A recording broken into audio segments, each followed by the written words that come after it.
है नानपारा इलाज कराने आए थे अग्रवाल डॉक्टर के यहाँ। तो जब उसने पर्चा बनाया तो कहा भैया नाम बताओ, तो कहा पांचू। तो अब डॉक्टर साहब लिख तो लिखे लेकिन जान नहीं पे नहीं हिंदू है कि मुसलमान हो। तो कहन भैया तुम्हारे अब्बा के क्या नाम है? तो कहन मोगरे। तो फिर डॉक्टर लिखिस तो लेकिन यार उस के पता लगा कि है का ही। जब मोगरे लिखिस तब फिर पूछिस भैया तुम्हारे चच्चा हैं कोई? कहीं हाँ। कहीं चच्चा के नाम का है? तो कहीं महंगू। फिर परेशान। कहीं तुम्हारे दादा वादा हैं? कहीं हाँ दादा भी हैं। कहीं उनके नाम? कहीं भुलई। तो कहीं पर दादा, कहीं महतो। डॉक्टर अग्रवाल हैरत में पड़ा। नानपारा कोतवाली से आगे बढ़ो, उधर से आगे बढ़ोगे या इधर से पहले ही पड़ेगी अग्रवाल की दुकान। तो साथ में एक साहब और आए रहे, उनसे पूछिन तुम्हारा नाम? तो कहीं साबिर अली। तो कहीं नहीं को है, कहीं हमार सार हो। तब अग्रवाल डॉक्टर ने कहा मुझे अफसोस हो गया कि पूरी नस्ल मैंने पूछ डाली लेकिन पता नहीं चल पाया कि तुम मुस्लिम हो कि गैर मुस्लिम हो।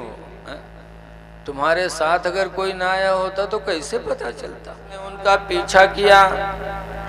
दरिया थी, दरिया को मुझे दुश्मनों ने पार किया और पार करने के बाद दरिया के पुल को तोड़ दिया ताकि मुसलमान हमको पकड़ न सकें। इस डर से दुश्मनों ने दरिया पार करने के बाद पुल को तोड़ दिया। लकड़ी का पुल था, तोड़ दिया।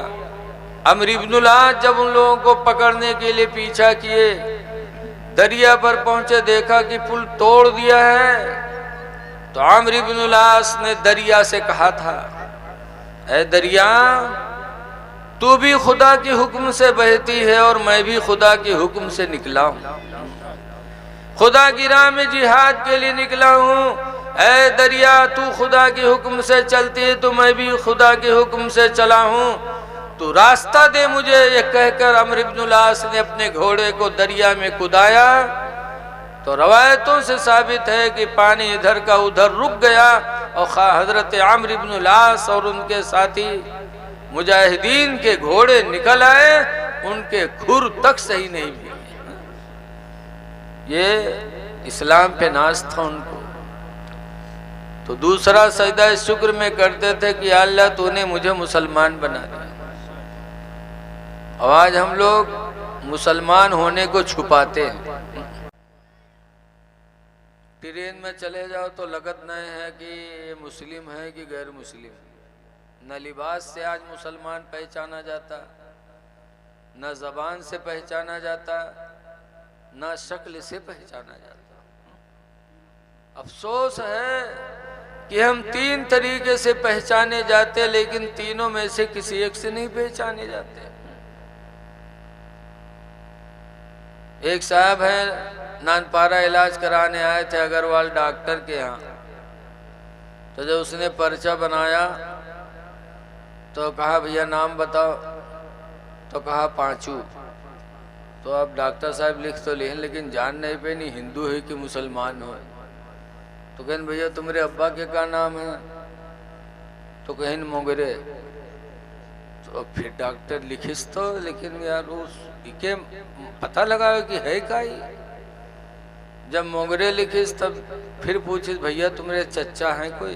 कहीं हाँ। कहीं चच्चा के नाम का है? तो कहीं महंगू। फिर परेशान। कहीं तुम्हारे दादा वादा हैं? कहीं हाँ दादा भी हैं। कहीं उनके नाम? कहीं भुलई। तो कहीं पर दादा, कहीं महतो। डॉक्टर अग्रवाल हैरत में पड़ा। नानपारा कोतवाली से आगे बढ़ो, उधर से आगे बढ़ोगे या इधर से पहले ही पड़ेगी अग्रवाल की दुकान। तो साथ में एक साहब और आए रहे, उनसे पूछिन तुम्हारा नाम? तो कहीं साबिर अली। तो कहीं नहीं को है, कहीं हमार सार हो। तब अग्रवाल डॉक्टर ने कहा मुझे अफसोस हो गया कि पूरी नस्ल मैंने पूछ डाली लेकिन पता नहीं चल पाया कि तुम मुस्लिम हो कि गैर मुस्लिम हो। तुम्हारे साथ अगर कोई ना आया होता तो कैसे पता चलता। ऐ लोगों, कितने अफसोस की बात है कि आज हम अपना इस्लाम छुपा रहे हैं। अब तो चेहरे से, जबान से नहीं, किसी चीज से नहीं, इसके अलावा ऊपर और सोने पर सुहागा।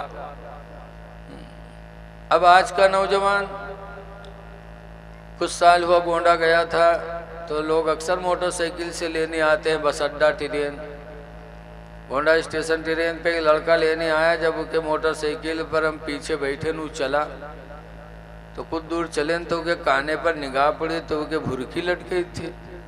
तो हम पकड़े, हम कहीं न्यू का पहने रे, तो कहा तेरे मौलाना साहब बम्बई के रहन तो शौक में छदाए लिया रहे। हम कहा कनवा छदाए रहा तो नकुनवा काहे नहीं छदाए रे, नकुनवा छदाए गुलाका पहन ली थी। तो कहा थे मौलाना तुम तो अजीब आदमी हो। हमने कहा अजीब क्या, बताओ। अब ये भी और आगे आ गया है। मेरे दीनी भाइयों, अल्लाह ने जितनी सांस दिया है मुसलमान बन के जी लो। अल्लाह कुरान में फरमाता वाला तमूतुन्ना इल्ला वअंतुम मुस्लिमून, हरगिज़ हरगिज़ तुम न मरो मगर मुसलमान बन के मरो। दुनिया से जाओ तो मुसलमान बन के जाओ। तो पहला सजदा इंसानियत के शुक्राने में, दूसरा सजदा करते थे मुसलमान होने की खुशी में, और तीसरा सजदा इस शुक्र का करते थे या अल्लाह तूने मुझे मुसलमान बना के उम्मते मोहम्मदिया में पैदा फरमाया। उम्मते मोहम्मदिया जिसकी तमन्ना नबियों ने किया। ईसा पैगंबर ने भी दुआ मांगी थी, अल्लाह मुझे तो उम्मते मोहम्मदिया में पैदा करता। मूसा अलैहिस्सलाम कहते थे काश कि मुझे उम्मते मोहम्मदिया में पैदा किया जाता। इतने बड़े बड़े नबी रसूलों ने ये ख्वाहिश जाहिर की कि अल्लाह तू मुझे उम्मते मोहम्मदिया में पैदा फरमाता, और आज अल्लाह ने हमको तुमको उम्मते मोहम्मदिया में पैदा फरमाया, लेकिन हमको इसका एहसास नहीं। ऐ लोगों, अपने दर्जात के बारे में सोचो कि अल्लाह ने तुमको कितना बुलंद मर्तबा अता फरमाया। हजरत जिब्रील अलैहिस्सलाम ने मेराज की रात में हुजूर से कहा था, जब हुजूर मेराज में जा रहे थे तो हुजूर ने पूछा था जिब्रील कोई आरजू? कहा एक आरजू है। कहा क्या? अल्लाह की बारगाह में जा रहे हैं तो अल्लाह से कह देना कि कल क़यामत के दिन जब आपकी उम्मत पुल सिरात के ऊपर से गुजरेगी तो अल्लाह मुझे ये इजाज़त दे दे कि मैं आपकी उम्मत के पैरों के नीचे अपने पर को बिछा दूं।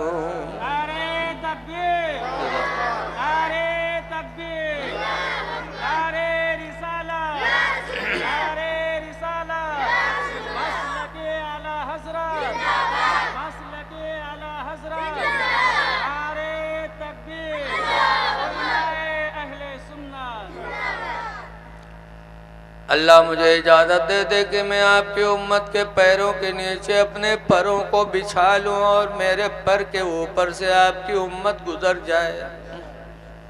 ये हमारे तुम्हारे कदमों की बरकत है कि जिब्रील जैसे फरिश्ते, रसूलों के फरिश्तों के सरदार हैं जिब्रील, लेकिन हमारे पैरों के नीचे पर बिछाने की तमन्ना कर रहे हैं। और हाय अफसोस, हम इतने गंदे हो गए कि इन्हीं पैरों से हम नाच देखने जाते हैं, इन्हीं पैरों से हम चोरी के लिए निकलते हैं, इन्हीं पैरों से किसी की माँ बहन बेटी की इज्जत लूटने के लिए चलते हैं। ये हमारे पैर इसरा में। आज बड़ा अफसोस होता है कि आज मुसलमान मारे जा रहे हैं, घर जलाया जा रहा है, प्यास के लिए तड़पाया जा रहा है, लेकिन आज भी हमारा मुसलमान शादी में नाच रेंडी का कराता है। इंसानियत मर गई। तुम्हारे भाई मर रहे हैं, बेघर हो रहे हैं, कहीं कैंप में रखे जा रहे हैं, कहीं बमबारी हो रही है, और अल्लाह ने तुमको दौलत दिया तो शादी में तुम रेंडी का नाच नचा रहे हो, डीजे चला रहे हो। अफसोस है अफसोस, इंसानियत चली गई। इंसानियत का क्या मतलब था कि दूसरे का दुख अपना दुख समझे, दूसरे की मुसीबत भी अपनी मुसीबत समझें। इंसान बनाने का मतलब, इंसानियत का मतलब यह है कि एक इंसान दूसरे इंसान के काम आए। और आज हम दूसरा रो रहा है, हम नाच करा रहे हैं, डीजे करवा रहे हैं। बहुत से तो बेहया दूल्हा के आगे डांस करते हैं, कूदत है, सिर्फ पेट अलग जाता है, चूतर अलग जाता है, मालूम होता है कि बड़े कमाल की है। देखो उनके मेहरुआ ठाड़े के का कही, देखो हमरे गुडवा कब्बा 2 हाथ ऊंचे उलरत है, हमरे यहाँ देखो फलनवा के यहाँ ऊंचे नहीं सबसे। ये क्या तरीका है? ऐ लोगों, शादी ब्याह में नाच गाना डीजे सब बंद करो और ऐलान हो जाए कि जो लाएगा उसका निकाह नहीं पढ़ाया जाएगा। और अगर कोई दोसर मौलवी आए के पढ़ावे तो का लठिया भगाओ, मौलवी न हो शैतान है समझो। किसी को मत पढ़ाने दो, एक दूसरे की भलाई पे मदद करो। हजरत उमर फारूक आजम रज़ी अल्लाह ताला अन्हु जो सरकार के दूसरे खलीफा हैं, वो कहा करते थे, हुब्बिब इलैया मिनद दुनिया सलास, दुनिया की 3 चीजें हमें बड़ी पसंद हैं। नंबर 1 पर फरमाते थे अल-अम्रु बिल मारूफ, भलाई का हुक्म देना, अच्छी चीजों का हुक्म देना। और दूसरे नंबर पर फरमाते थे वह नहीं अनिल मुनकर, और बुराई से रोक देना। बुराई से रोकना ये रसूलुल्लाह के दूसरे खलीफा हजरत उमर को दुनिया की दूसरी चीज थी जो बहुत पसंद थी। ऐ लोगों, सहाबा के रास्ते पे चलो, कोई भी बुराई करे तो उसको रोको, रोकोगे तो खुलफाए राशिदीन की सुन्नत का सवाब भी पाओगे और अपने भाई को गुनाह से बचाने का भी सवाब पाओगे। रोक दो, कोई निकाह पढ़ा नहीं सकता बाहर का। अपने इमाम साहब पाबंदी लगा दें तो किसी की हिम्मत नहीं कि दूसरा आके पढ़ा दे। सब लोग साथ दो, इंशाअल्लाह सब लोग सवाब पाओगे और तुम्हारा पैसा बचेगा। कल मैं पयागपुर के पास कोट बाजार है, एक मेराज भाई है, उनकी शादी में गया था। तो गुड़गावा में उनकी फैक्ट्री चलती है, दिल्ली में शाहीन बाग में उनका मकान है, बहुत पैसे वाले। उन्होंने जलसा कराया। जब मैं कल गया तो मैंने पूछा, भाई किस सिलसिले में जलसा है? तो उन्होंने बताया, हजरत बेटी की शादी है, कल बेटी का निकाह करना है, तो इसीलिए जलसा रखा। तो हमने कहा बारात कल आएगी? कहा हजरत 5 आदमी आएंगे, सिर्फ 5 आदमी। हमने कहा क्यों? कहा लड़का का बाप तो कह रहा था सिर्फ 3 आदमी, 2 गवाह और 1 दूल्हा, सिर्फ 3 लोग आएंगे, बाकी नहीं आएंगे। हमने कहा नहीं, कम से कम पंजतन के नाम पे 5 कर लो। हमें हैरत हो गई कि इतना मालदार आदमी, इतना दौलत वाला, और 5 लोगों को बुला के अपनी लड़की का निकाह कर रहा है। कह रहा है मौलाना साहब हम कितनों भी लुटा दें होगा निकाह ही, तो हम वो पैसा बचा करके अपनी कौम पे क्यों ना खर्च करें कि हमारी मुसलमान कौम जो परेशान है उसका भला हो जाए। आज अफसोस है, कुछ दिन पहले बस्ती में सिद्धार्थ नगर में एक शादी हुई थी, तो 30 लाख रुपया छत के ऊपर खड़ा होकर के उसने लुटाया था। 5-5 मोबाइल पे आया था। अफसोस है, हम 15 लाख 20 लाख शादी में लगा सकते और 15-20 लाख लगा करके अपने लड़के को हम डॉक्टर नहीं बना सकते हा? आज दूसरी कौमों में MBS, मुसलमानों में नहीं। दूसरी कौम में वकील, अपने में कोई वकील ही नहीं। जब कोई मामला पड़ता है तो हम गैरों के पास जाते हैं, वो चाहे सीधी छुरी से हलाल करें चाहे उल्टी छुरी से हलाल करें। शादियों में पैसा कम खर्च करो। आला हजरत जहाँ से मुरीद है मारहरा से, वहाँ के गद्दी नशीन हुजूर सैयद नजीब हैदर मियाँ कहा करते हर साल उर्स में, ऐ मेरे बरकाती मुरीदों, शादी में कम खर्च करो और वही पैसा लगा के अपने बच्चों को तालीम दे दो। बच्चा तालीम पा जाएगा, जिंदगी भर खुशहाल रहेगा। तो कहने का मकसद सिर्फ ये है कि अल्लाह ने हमको तुमको उम्मत मोहम्मदिया में पैदा फरमाया। हमारा तुम्हारा दर्जा इतना कि हमारे पैरों के नीचे जिब्रील जैसे नूरी फरिश्ता पर भी जाए। आला हजरत इमाम अहले सुन्नत इसी को फरमाते हैं, या रसूल अल्लाह, पुल से उतारो राह गुजर को खबर न हो, पुल से उतारो राह गुजर को खबर न हो, और जिब्रील पर बिछाए तो पर को खबर न हो, और कांटा मेरे जिगर से गमे रोजगार का, रोजगार कयामत के दिन का। मुसलमान को डर है कि कयामत के दिन अल्लाह ताला कहीं हमें जहन्नम में ना डाल दे। गम है कयामत का, रोजगार का। आला हजरत फरमाते हैं, या रसूल अल्लाह, कांटा मेरे जिगर से गमे रोजगार का, कांटा मेरे जिगर से गमे रोजगार का, यूं खींच लीजिए कि जिगर को खबर न हो। दरूद शरीफ पढ़िए। सल्लल्लाहु अलैहि नबील उम्मी व अला आलिहि व अस्हाबिहि व बारिक व सल्लिम सलातो व सलामन अलैका या सय्यदी या रसूल अल्लाह सल्लल्लाहु अलैहि वसल्लम। हजरत उमर की 3 चीज़ें मैंने कहा लेकिन 2 ही बताया। भलाई का हुक्म देना और दूसरे नंबर पर बुराई से रोकना। जो बुराई से रोकेगा दूसरे को, हजरत उमर की इंशाअल्लाह उसे शफाअत नसीब होगी। और तीसरे नंबर पर कहा करते थे, वह सौबुल खलक, पुराना कपड़ा पहनना। हजरत उमर फारूक आदम जिंदगी भर उन्होंने पुराना कपड़ा पहना। अमीरुल मोमिनीन थे, पूरी दुनिया के मुसलमानों के बादशाह थे, लेकिन अल्हम्दुलिल्लाह पूरी जिंदगी पुराने कपड़ों में गुजार दिया। क्यों? कि पुराने कपड़े से घमंड नहीं पैदा होता, रियाकारी नहीं पैदा होती, दिखावा नहीं पैदा होता। पुराने कपड़ों में आजिज़ी इनकिसारी पैदा होती है, और आजिज़ी इनकिसारी बंदे की खुदा को बहुत पसंद है। अल्लाह के बारगाह में आदमी हर एतबार से अपने आप को मजबूर जाहिर करे।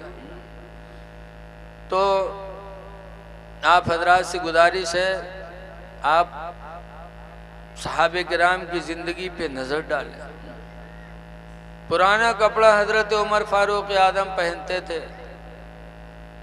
क्यों? हालांकि नया कपड़ा ईद बकरा ईद में मेरे नबी की सुन्नत है, वो सुन्नत है, लेकिन आम तौर पर अमीरुल मोमिनीन पुराना ही कपड़ा पहनते थे, क्योंकि घमंड अल्लाह को पसंद नहीं। अब जरा हमारी माँ बहनें गौर करें कि शादी ब्याह में गरारा पहनत हैं और के बाद इका पकड़ के ऐसे चला था। ये घमंड नहीं है, लगा था इंसान न हो को आंधी बवंडर हो को उड़ाए लीजिए सब। ऐ मेरी माँ बहनों, वो लिबास न पहनो जिससे खुदा नाराज हो जाए। हदीस पाक में नबी हुरैरा क़ाला क़ाला रसूलुल्लाह सल्लल्लाहु अलैहि वसल्लम, हजरत अबू हुरैरा से रवायत है, फरमाते अल्लाह के नबी ने इरशाद फरमाया, कासियातुन आरियात, एक ज़माना ऐसा आएगा कि लिबास पहने हुई औरत नंगी होगी, पहनने के बावजूद भी नंगी होगी। मुमीलातुन माइलात, दूसरे का दिल ले बैठेगी और अपना दिल दूसरे को दे बैठेगी। 1400 बरस पहले जो मेरे पैगंबर ने फरमाया था वो आज हो रहा है। ऐसा लिबास जालीदार कि जिससे बदन का हिस्सा नजर आए। आज हमारा नौजवान भी ऐसा लिबास पहनता है कि देख जिससे शर्म आती है। अल्लाह ने लिबास दिया है किस लिए दिया है? इसलिए दिया है कि आपकी इज्जत छुपे। अल्लाह कुरान में फरमाता या बनी आदम, या आदम की औलाद, कद अंज़लना अलैकुम लिबासा, मैंने तुम पर लिबास उतारा है। क्यों? युवारे सौआतिकुम वरीशा, इसलिए लिबास उतारा कि तुम्हारी इज्जत छुप जाए और तुमको खूबसूरती भी मिल जाए।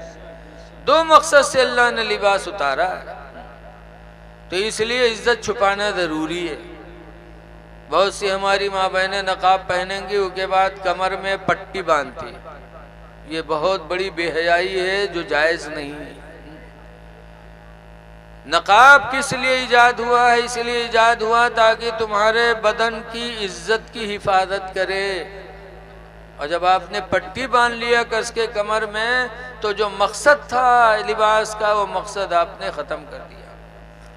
बहरहाल मैंने कुरान की आयत पढ़ी थी, अल्लाह फरमाता है अलम यजिदका यतीमन फआवा, ऐ महबूब अल्लाह ने आपको यतीम नहीं पाया तो आपको पनाह में ले लिया। हमारे आपके पैगंबर यतीम बन के पैदा हुए, लेकिन ऐसे यतीम जो पूरी दुनिया पर अल्हम्दुलिल्लाह छा गए।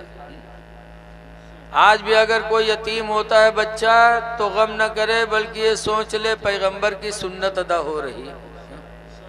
हज़रत अब्दुल्ला सरकार के वालिद बहुत पैदा होने से पहले ही इंतकाल कर गए थे, और उनकी माँ आमना कुछ दिनों के बाद, शायद 6 महीने के थे कि इंतकाल कर गई। हुजूर यतीम हो गए। आज कोई बच्चा यतीम हो जाए तो यतीम बच्चे को सोचना चाहिए कि ये कोई नई बात नहीं, ये जिंदगी का मरहला मेरे नबी पे भी गुजर चुका है। इसलिए कोई यतीम हो हमारे तुम्हारे बीच में तो यतीमों के सर पे हाथ फेरो मोहब्बत से। हुजूर फरमाते दुनिया में जो किसी यतीम के सर पे हाथ रख देगा मोहब्बत से, क़यामत के दिन वो मुझसे इतना करीब होगा जैसे कि ऐसे सरकार ने फरमाया वह सब बका बैना इस पे आईनी, सरकार ने अपने उंगलियों के दरमियान में तशबीह फरमाई कि जैसे इन दोनों के बीच में कोई तीसरी चीज नहीं, ऐसे दुनिया में यतीम के सर पे हाथ रखने वाले को मेरा कुर्ब नसीब होगा। आगे अल्लाह फरमाता वाइला फला तनहर, लेकिन मांगने वाले को दुत्कारो ना। अल्लाह ने मना फरमाया कि महबूब कोई मांगने आए तो दुत्कारो ना। पता चला कि अगर कोई गरीब आ रहा है, भीख मांग रहा है, तो उसको हड़काओ ना, जो हो सके दे दो, न हो सके तो मोहब्बत से माफ़ी मांग लो। लेकिन दुत्कारना बहुत सख्त मना है। अल्लाह हो सके तो मांगने वाले को दो, इसलिए कि लिखा एक दोगे तो 10 मिलेगा, एक के बदले में अल्लाह 10 देता। ए लड़के, अरे मेरे भैया, या तो दूर चले जाओ भाई, बात कर लो, बस वैसे ही टाइम बहुत हो गया, कुर्सियाँ खाली हो गई, बस अब हम आए हैं तो कुछ न कुछ आपको कहना है। मौलाना ने कहा एक दोगे तो 10 पाओगे। तो एक आदमी सुनिस तो कहे सरे ये तो सबसे बड़ा धंधा यह है यार, अत्ता नफा तो कोनो धंधम न हो, एक दे हो 10 में हो। बैठा मौलाना साहब का 1 रुपया पकड़ाई दीस। अब घरे गवा कि अब भाई 10 के नोट मिली, और सुबह भाई अब इंतजार करे लग 10 के नोट आवत हो कोई लंग से, नहीं शाम होगा नहीं पैस। तब फिर मौलवी पर खौरियान के अच्छा चूतिया बना के मौलवी ठग ली। कहा रहा एक दे हो 10 पैयो, पूरा दिन गुजर गया, आप कहाँ मिली हो? कहे सवेरे मौलवी बतेबे। अच्छा ठग ली इसम का। सुबह होते होते ओका पेचिस हो गए। जब पेचिस हो गए तो खेतवा में भाग पई खाना करे हुआ गवा तो देखी सत्ती बड़ी पर्स पड़ी। ओका खोली तो वहाँ 10 के नोट धरा रहा है। तब मौलवी पर और गुस्सा हुआ कि मौलवी मसला बताओते हैं तो पूरा नहीं बताओते हैं, अधूरा बताओ। तो आवा मौलवी से कहिस कि मौलवी सुनो, मसला बताओ करो, पूरा बताओ करो, अधूरा ना बताओ करो। कहीं कल तुम मसला बता रहे हो कि 1 दे हो तो 10 पई हो, कहीं बतावा तो रहा है। कहीं अधूरा मसला है, पूरा बताया करो कि 1 दोगे 25 आएगी तो 10 पाओगे। तुमने 25 बताया ही नहीं। ऐसे लाखेरा भी चले आते हैं मिलाद में। ऐ लोगो, अल्लाह ने नबी से फरमाया मांगने वाले को दुत्कारो ना। इसलिए यतीम हो कोई तो भी मोहब्बत से उससे पेश आओ। कोई भिखारी आ जाए तो उसको भी अल्लाह की रजा के लिए दिया करो। रहम दिल बनो तो अल्लाह ताला आप पर रहम फरमाएगा। अब आप हजरात से गुजारिश है कि देखिए, हम मुसलमान हो गए और जब मुसलमान हुए तो हम पर इस्लाम का कानून नाफिज हो गया। अब हम कानून के खिलाफ नहीं कर सकते। तो कुरान का कानून है, इस्लाम लाने के बाद सबसे नंबर 1 पर मुसलमान पे नमाज फर्ज होती है। नमाज वो इबादत है कि मेरे नबी का जब इंतकाल होने लगा तो सरकार ने आखिरी वक्त वसीयत फरमाई थी, अस्सलातु व मा मलकत ऐमानुकुम, ऐ लोगो तुम पर नमाज का ख्याल रखना है और अपने मातहतों का ख्याल रखना है। नमाज कभी कदा नहीं होनी चाहिए। नबी करीम के ज़माने में एक सोलबा थे, मस्जिद नबवी में नमाज पढ़ने जाते और सबसे पहले निकलते, फजर में भी जोहर में भी सबसे पहले। लोगों ने शिकायत किया अल्लाह के रसूल सोलबा सबसे पहले भागते हैं। तो सरकार ने एक दिन सोलबा को रोका। रोकने के बाद फरमाया सोलबा तुम सबसे पहले क्यों भागते हो? तो ऐ मुसलमानों, जोखा गांव के लोगों सुनो, सोलबा का बयान है। कहते हैं अल्लाह के रसूल मेरे घर में सिर्फ एक ही जोड़ा कपड़ा है। ऐसी गरीबी कि एक ही जोड़ा कपड़े में मैं और मेरी बीवी की जिंदगी बसर हो रही है। मैं वही जोड़ा पहन के आता हूँ, नमाज पढ़ता हूँ, फिर नमाज के बाद जल्दी से भागता हूँ, जाके वही कपड़ा उतार कर बीवी को देता हूँ, तब बीवी की नमाज अदा होती है। इसलिए डर लगा रहता है कि कहीं मेरी बीवी की नमाज छूट न जाए, तो मैं सबसे पहले भागता हूँ। ऐ लोगों जरा गौर करो, नबी के ज़माने के लोगों का हाल देखो कि ऐसी गरीबी कि एक ही जोड़ा कपड़ा। जब बीवी पहनती तो शौहर नंगा घर में रहता, जब शौहर पहनता तो बीवी घर में नंगी रहती, लेकिन नमाज उनकी कदा नहीं होती। अल्लाह, ऐ लोगों, अल्लाह का कितना शुक्र अदा करोगे। आज कोई भी गरीब ऐसा नहीं, इतना कोई गरीब मिलेगा ही नहीं कि एक जोड़े में मियाँ बीवी जिंदगी बसर करते हो। आज अल्लाह ने बहुत दिया है तो हमको तुमको तो बदर्जे औला नमाज की पाबंदी करनी चाहिए। इसलिए गुजारिश है कि नमाजों को पढ़ो ये सोच कर कि अल्लाह ने हमें आज़ाद बनाया, गुलामी की जिंदगी नहीं अता की। कलयुबी में लिखा है कि एक आदमी गुलाम था मालिक का, तो मालिक से उसने शर्त लगाई थी कि मैं आपका गुलाम हूँ, लेकिन दिन में आपकी खिदमत करूँगा, रात में आप मुझे छोड़ेंगे। कहा ठीक है, शर्त तैयार हो गई। फिर कहा मेरे रहने के लिए आप घर कौन सा देंगे? तो उस मालिक के कई कमरे बने हुए थे, कई घर इधर उधर दिखाया तो पसंद नहीं आया। एक खड़हार घर पड़ा था टूटा फूटा। उस गुलाम ने कहा इसी में मुझे रहने के लिए इजाज़त दीजिए। कहा ठीक। वो गुलाम दिन में अपने मालिक की खिदमत करता और जब रात होती तो उसे खड़हार घर में चला जाता। सुबह होती फिर मालिक के पास चला आता, दिन भर खिदमत करता, रात भर उस खड़हार घर में पड़ा रहता। एक दिन मालिक ने सोचा कि देखें ये रात में करता क्या है। तो मालिक गया, जब रात में देखा तो क्या देखता है, वो गुलाम सजदे में सर रख के रो रहा है कि अल्लाह तूने गुलामी की जिंदगी दे दी। दिन में मैं आका की खिदमत करता हूँ, रात में तेरी बंदगी करता हूँ। या अल्लाह अगर तूने गुलामी की जिंदगी न दी होती तो रातों दिन में तेरी इबादत में लगा रहता। लेकिन या अल्लाह तूने मुझे गरीब बनाया, गुलाम बनाया, आज़ाद नहीं बनाया, जिसकी बुनियाद पर दिन में मैं तेरी इबादत से मजबूर हूँ। ये रो रो के सर सजदे में रात भर वो गुलाम बक्का करता था। जब रात में मालिक का गुजर हुआ, जब उसने देखा तो सुबह हुई और उसको बुलाया, कहा जिससे तू रो रो के कहता था मुझे तरस आया है, जा उसी के लिए मैं तुझे रिहा कर रहा हूँ, जा तू अपने परवरदिगार की रातों दिन इबादत कर। उसने निजात ले लिया। तो ये लोगों, एक वो जमाना था कि गुलामी में होते थे तो दुआ करते थे, या अल्लाह गुलाम हूँ इसलिए रात में तेरी बारगाह में सर सजदे में रखता हूँ, काश आज़ाद होता तो रातों दिन तेरे सजदे करता। और आज हम सब आज़ाद हैं लेकिन पंजगाना नमाज हम मस्जिद में नहीं जा पाते। बड़ा अफसोस है, बड़ा रोना है। इसलिए आप हजरात से गुजारिश है, नमाजों का ख्याल रखो और अपने मातहतों का ख्याल रखो। और एक बात और याद रखो कि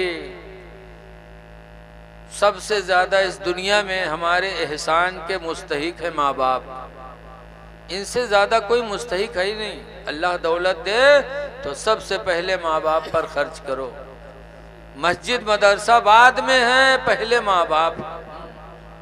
ज़कात आप मदरसे में देंगे, इमदाद मस्जिद में करेंगे, लेकिन माँ बाप पर अपनी दौलत को खर्च करना ये हमारा आपका अव्वली फरीज़ा।